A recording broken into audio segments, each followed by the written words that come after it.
en tant que maire de la commune de Mermoz-Sacré-Cœur, je connais un peu le foncier et je connais certains acteurs liés à ce foncier. Et en faisant certaines recherches, aujourd'hui je suis venu pour, un, écouter, m'informer, mais deux aussi, donner ce que j'avais comme information à m'apporter, le donner au collectif des victimes de Terme Sud. Ce que je pourrais seulement dire, c'est dire que, à mon humble avis, il s'agit d'abord d'une incompréhension et d'une très grande incompréhension. C'est la raison pour laquelle j'aurais souhaité interpeller deux autorités. Dans un premier temps, interpeller le chef d'état-major général des forces armées, le général Biram Diop, pour lui demander de comprendre qu'il s'agit d'abord de certains de ses frères d'armes et de leurs familles. À ce titre, lui demander de faire preuve de solidarité, d'ouverture, d'écoute et de générosité. Je rappelle que certaines familles aujourd'hui n'ont pas de toit. Je rappelle que l'armée du Sénégal dispose tout de même de cantonnements, dispose de casernes et a aussi des moyens pour aider ces familles dans un premier temps à pouvoir se loger. Et là, j'interpelle directement le chef d'état-major général des forces armées en lui rappelant bien sûr que ce sont ses frères d'armes et leurs familles qui sont concernées. Et je reste convaincu qu'on pourra avoir une oreille attentive.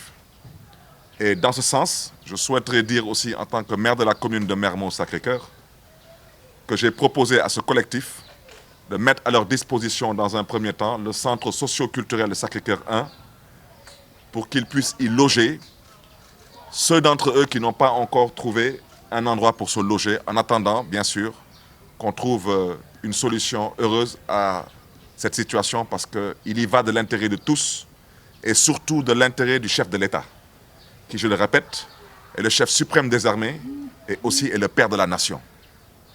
À ce titre, je souhaiterais aussi interpeller Monsieur le Président de la République, qui semble-t-il, selon certaines informations, se soit engagé à aider ces familles. Je souhaiterais, à titre d'information à l'endroit de Monsieur le Président de la République, ainsi que de tous nos concitoyens, dire qu'il y a déjà un protocole d'accord qui avait été trouvé dans un premier temps entre les responsables qui avaient la charge de discuter au nom de ces 79 familles et bien sûr les autorités administratives en charge des questions foncières. Et à ce titre, j'ai informé le collectif de certaines décisions qui avaient été prises. Et il serait bien aujourd'hui que Monsieur le Président de la République soit informé et que toutes les autorités soient informées et que tout un chacun essaie d'aller dans ce sens. Le droit de préemption, il est universel et il est indiscutable. Donc il ne peut pas être remis en cause dans ce cas de figure. Ceci étant dit, l'État du Sénégal, qui est propriétaire de cette assiette foncière, a le droit, de par la loi, de céder son foncier à travers ce qu'on appelle des cessions définitives. Et nous reconnaissons, en toute honnêteté intellectuelle, que la Comico, qui est une coopérative d'habitat, a obtenu de l'État une cession définitive en bonne et due forme, moyennant une centaine de millions qui a été encaissée par l'État du Sénégal. Et tout ça dans la légalité la plus transparente. Mais nous devons aussi dire, et c'était l'objet de ma démarche, que les 79 familles concernées, dans ce plan d'aménagement, ces 79 familles avaient été prises en compte. Malheureusement, c'est pourquoi à l'entame de mon propos, j'ai parlé d'une incompréhension. Parce qu'elles avaient été peut-être mal informées, elles avaient peut-être mal mandatées. Aujourd'hui, nous sommes heureux d'avoir à nos côtés M. Anne, un homme responsable, un homme posé, mais surtout un homme qui est à cheval sur des principes et des convictions. Il s'agit aujourd'hui de demander à M. le Président de la République, comme il a été stipulé lors de certaines négociations sur un document tout de même qui a été approuvé par toutes les parties prenantes, que chacune de ces 79 familles reçoive la parcelle de 200 mètres carrés qui lui avait été promise. Et ça, je pense que M. le Président de la République n'y trouvera aucun inconvénient parce que selon certaines informations, il s'est lui-même engagé à donner à chaque famille un toit. Donner à chaque famille un toit, c'est une chose, mais vous comprendrez que quand certaines familles y sont depuis plus de 40 ans, leur demander de partir dans une autre commune ou dans un autre endroit, pour ne pas dire un autre département, voire même une autre région, ça peut aussi créer un traumatisme. Et je répète que le droit de préemption, il est universel. Ça veut dire que sur cette assiette foncière, ces 79 familles sont prioritaires par rapport à l'octroi de baux. Et ça, il faudrait que M. le Président de la République en soit informé. Il y a des documents au besoin, M. le Président de la République pourra en prendre connaissance. Certains responsables au niveau de la direction des domaines en sont déjà informés.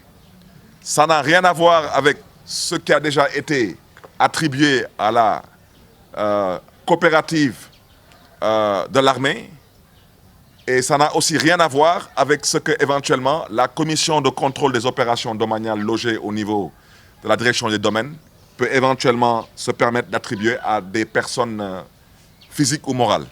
Je répète qu'il y a déjà eu un protocole qui avait été retenu. Ce protocole, il s'agit de le réactualiser aujourd'hui. Et c'est là où j'inviterai le Président de la République à faire preuve de générosité. Parce que quand M. le Président de la République aujourd'hui est disposé et disponible à octroyer à chacune de ces 79 familles un toit, je rappelle qu'un toit au Sénégal, c'est un toit moyennant au moins 15 à 20 millions.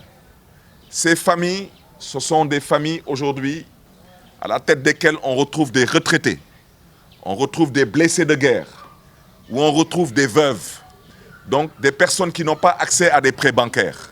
C'est la raison pour laquelle je ferai une proposition à l'endroit de M. le chef de l'État, c'est d'instruire la caisse de dépôt et de consignation à bien vouloir octroyer à chacune de ces 79 familles une maison, comme aujourd'hui, la caisse de dépôt et de consignation pilote des projets, dont le projet de Bambilor, qui est l'un des projets les plus connus des Sénégalais. Je rappelle qu'à Bambilor, la caisse de dépôt et de consignation y construit plus d'1 millier de logements, moyennant une quinzaine de millions de francs CFA, terrain et bâti y compris. Je pense qu'aujourd'hui, si le Président de la République donne des instructions pour que ce protocole d'accord soit réactualisé, cela veut dire que chacune de ces familles obtiendra sa parcelle. Je pense que tout de même, le chef de l'État, dans sa générosité, devrait aller au bout de sa logique et demander, en instruisant la caisse de dépôt et de consignation, de construire des maisons. Et bien sûr, ces familles auront la responsabilité, à un taux de 0% bien sûr, à rembourser ces maisons. Parce qu'il faut aussi qu'on se dise des vérités. On est en République, on est au Sénégal. On ne donne pas de maisons gratuitement, même si on offre des terrains, mais je ne pense pas qu'on offre des maisons gratuitement. Donc il faudrait aussi que ces familles sachent qu'une fois qu'elles auront pris possession de ces parcelles, il faudrait qu'elles envisagent de pouvoir les construire. Donc voici l'objet de ma présence aujourd'hui auprès de ce collectif. Je réitère toutes mes félicitations à M. Guy Marius Sagna et à son mouvement, parce qu'une fois de plus, je crois que c'est plus que salutaire, plus que noble et d'une générosité exceptionnelle.